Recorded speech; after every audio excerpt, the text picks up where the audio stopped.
You are listening to Single Smart Female. This is Jen, explaining the possibilities in your love life and examining your mantourage dating experiences. I am here to help you do life and love on your terms by tipping the scales of love permanently in your favor. So don't forget to text this episode to all of your single smart girlfriends, and let's get started. Hey there, single smart female. It's your romantic fairy godmama coming to you today with a romantic fairy godmama semi-quickie, but indeed quickie. Okay, today we've got a really great topic for your life. It's not just your love life, but it is for your life, and I'm going to integrate your life and your love life in here. We're going to talk about a whole bunch of really good stuff that I need you to chew on this weekend. So with that said, the topic is, do your romantic and relationship goals make you truly happy? Now, again, we're actually going to talk about life and love here, not just this. So this is actually incorporating more than romantic and relationship goals. We're talking about life goals as well here. And we're going to start by, I see a lot of women that come to me and they have all these goals in life and because they're ambitious. They're ambitious as fuck and I love it. It's awesome. But there's questions they're not asking themselves about these goals that they need to be considering before you choose a goal that you're going towards. Now, with that said, the first question you should always ask yourself before you do any goal, romantic, relationship, life, otherwise, you ask yourself this: is this goal to prove something to someone else? Like to prove you're good at it, capable of it, or whatever. Anytime you're trying to prove to somebody else that you're any of those things, whether it be romantically worthy on any level, then that's a pretty good indication you really need to reconsider that goal. There's a good chance it's not worth your time. And that's very, very important to understand and let sink in, okay? Because we are committing ourselves to goals that aren't helpful at all. And I want you to stop doing that. Life, of course, is about taking a lot out of it and really enjoying and creating memories.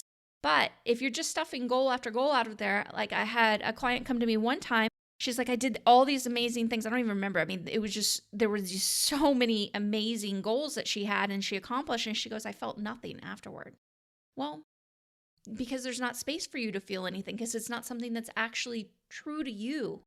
And so why waste your time? So really think about that. If you're trying to prove it to somebody else, prove something to somebody else, that's a good chance right there. This goal is not for you. Now, the second part of that is this goal someone else's idea of success, which kind of goes into that a little bit, but it's separate in the fact that it may not actually be your idea of success. You're just latching onto it temporarily because maybe you haven't really taken the time to think it out. You know, so this is specific also in romantic stuff. So is the idea of being in a marriage forever right this second, is that somebody else's idea of success or things that you want to experience romantically first, especially with hint, hint, mantourage dating that are actually going to give you that relationship or that the marriage that you want eventually that you're neglecting now because you want to rush to that goal destination. So again, is this somebody, whether it's a life goal or is it somebody else's idea of success? It has to be your idea of success. If it's not, it doesn't mean shit, okay? Number 3, is this goal preventing me from accomplishing my real goals? Okay, so let me give you an example. I opened up a business when I first started doing the things that I am doing here with you. I opened up another business because truthfully, I was hiding from doing this. I was scared that it wasn't going to work out, that I was going to fall flat on my fucking face. So I opened up another business. And you know what happened? That business fell flat on its fucking face. Okay?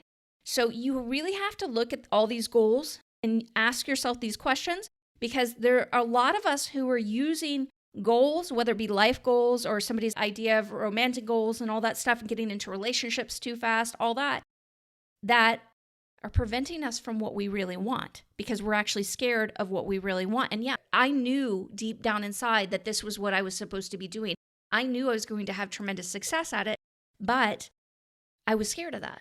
And we use those other goals to stay in our fear. So let me give you an example. Ladies who are out there pursuing endless degree after degree after degree, that isn't necessary. Instead of going and being active and living in the world and pursuing whatever career and even figuring it out through the work process versus the degree process, okay? Unless you're going to be in academics forever, that's not helpful. It's also a great way because of the fact that you're not actually producing in a way that brings you money and stuff. It's a great way. Women get really stuck in that idea of degree after degree of thinking that they can't date. They feel not capable of dating. They feel like something's wrong with them because they're not, producing money in life. And that really fucks with their head. And it shouldn't fuck with their head, but it does. So these are things to consider. Are you doing these things because it is something you really desire in life? Is it because it's going to bring you closer to the things that you want? Are you doing it again, is it somebody else's idea of success? Is it a way to prevent actually going and acting and being in life? It's really important to consider this if you're going to take on a big goal of any kind like that. So think about that. Also, and I mentioned this just a second ago, but I'm going to elaborate on it. Going into a relationship when you're not ready and don't really want to, just to kind of check off that box as a goal, super bad idea. Super bad idea. I know it makes women uncomfortable until they really get into it and learn how to navigate male attention and all that. Doing mantourage dating for an indefinite period of time, but it's one of the best things to do if you are not ready or not wanting that relationship quite yet because you're exploring things. Give yourself permission to do things differently. You don't have to tick the boxes. You don't have to do other people's ideas. You get to define your life for you, okay? And what that looks like. And yes, I totally concede that, yes, we need to make money. We need to do certain things. And you can do certain things that are moving you towards other things. That can be a meanwhile thing. That totally counts too, all right? But definitely start to look at and analyze, am I just filling my life with goals, pointless goals, that aren't really contributing to who I am and what I want? Now, next, this is really, really important. Again, because we're talking about, just filling your life with endless goals. I'm going to say this a lot. You can have it all, but you can't do it all. There's not enough time in the day. By the way, this is something I have struggled with, okay? You can definitely have it all. And I think this is a society, especially as women, we struggle with. So I'm going to bring to the point that a lot of us want to have these amazing careers and also want to be mothers. But we don't learn how to set things up. And we're still in a realm. Guys have gotten a lot better at volunteering this, but a lot of us as women are still taking on the parenting role, the caretaking role, plus full-time gigs, and we're becoming exhausted because of it. One of the things I love about with my husband is that I wouldn't say it's exactly 50-50 all the time. It switches based on what our needs are. But because of my mantourage dating experience, because of the way I entered our relationship, I'm not doing all of the caretaking too exclusively. I do the parts that I really want to do, and he gets to do the parts that he really wants to do. And the stuff that neither one of us really want to do, we divide and conquer. And the thing is that women are they're pissed off, they're angry, and they're tired because they're going into these relationships, having kids, doing all these things, and they're doing all the caretaking on top of their full-time gig. All right? You have to learn how to date better, to romantically negotiate better, and to recognize that you can't put on top of that endless goals at the same time and ever feel like you're going to get anywhere. It becomes meaningless at a certain point. So be very selective about your goals and make sure that your goals are not unrealistic in reference to their time frame or your time capacity. That's super, super important. I believe in you and I believe you can do just about anything you fucking want. I just don't buy that you really want, like truly want all the things. We want some of the things and we want high quality of some of the things, but really think about that, analyze that, and process that. and learn how to incorporate only if you can have an amazing life meanwhile. I see too many women, and I get it with my younger gals. That's fine. There's nothing wrong with this, who just grind. They grind, they grind, they grind. But then I see women who, because they learn how to do nothing else but grind, they take that into their 30s, their 40s, their 50s. And again, they're fucking exhausted at some point because all they do is grind. You need to learn how to incorporate pleasure and love and fun, which Mantourage dating, it's a lifestyle. It's a lifestyle that you fold into your life. It's not something that you have to execute on and do and grind on. Think about your goals and learn how to incorporate them into your life. Learn how to fold them into your life. Do not pack your schedule out. We've talked about schedules before. Do not pack your schedule out so much, basically, that you can't breathe. You have no downtime, no time to digest, to process, and you're going from thing to thing to thing to thing to thing. And then again, you arrive at the end of the goal and it feels meaningless. Okay. Now, this is really important about your life goals. Are your life goals preventing you from having the love life that you want? So I mentioned earlier when talking about my ladies who are going after PhD or whatever you're going after.